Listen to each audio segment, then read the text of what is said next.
मैंने अपने भाई के नहाने का फायदा उठाकर उसका फोन ले लिया और उसकी गर्लफ्रेंड से ब्रेकअप कर लिया। उसकी गर्लफ्रेंड इतनी गुस्सा हुई कि उसने तुरंत उसे ब्लॉक कर दिया। फिर मैं स्कूल भागी और अपने भाई के सामने ही उस पर सारा पानी डाल दिया। गुस्सा होकर मेरे भाई ने उसी जगह कसम खाई कि वह मेरी जिंदगी बर्बाद कर देगा, और ठीक यही तो मैं चाहती थी। मैं पहले एक आम लड़की थी, लेकिन गलती से एक नॉवेल में पहुंच गई जहां मैंने असली बेटी की जगह ले ली थी। कहानी में मेरे चारों बड़े भाइयों को लगता था कि मैंने उनकी असली बहन की जगह चुरा ली है और वे मुझसे सिर्फ नफरत करते थे। जब उनकी असली बहन मिल गई तो मुझे पूरी तरह से छोड़ दिया गया। इस किरदार की इतनी दुखद किस्मत पर तरस खाकर मैंने असल दुनिया में वापस जाने का कोई रास्ता खोजने का फैसला किया, लेकिन सिस्टम ने मुझे बताया कि मैं तभी वापस जा सकती हूँ जब कोई मुझे मार डाले। इसलिए मैं हर दिन कोई ना कोई मुसीबत खड़ी करती और अपने भाइयों को उकसाती ताकि वे मुझे चोट पहुंचाए। फिर मैं स्कूल के ब्रॉडकास्टिंग रूम में गई और ऐलान कर दिया कि मेरा चौथा भाई कैंपस की सबसे मशहूर लड़की को डेट कर रहा है। उसकी इज्जत पूरी तरह से मिट्टी में मिल गई। जब मैं क्लासरूम में बैठकर उसके बदले का इंतजार कर रही थी, तभी अचानक उसने एक केक निकाला। मुझे लगा कि इसमें जरूर कुछ नुकसान पहुंचाने वाली चीज मिली होगी, इसलिए मैंने खुशी खुशी उसका एक टुकड़ा खा लिया। लेकिन मुझे कुछ भी अजीब नहीं लगा। बाद में पता चला कि उसने प्रिंसिपल को अपनी सफाई देने की कोशिश की थी,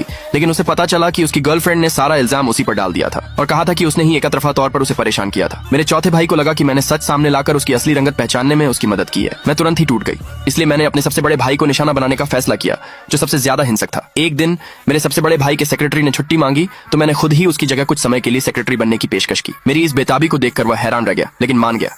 मैं उसके साथ एक बिजनेस डिनर पर गई। जैसे ही मैं अंदर पहुंची, मैं बिना कुछ कहे चुपचाप बैठ गई और क्लाइंट्स को पूरी तरह से नजरअंदाज कर दिया।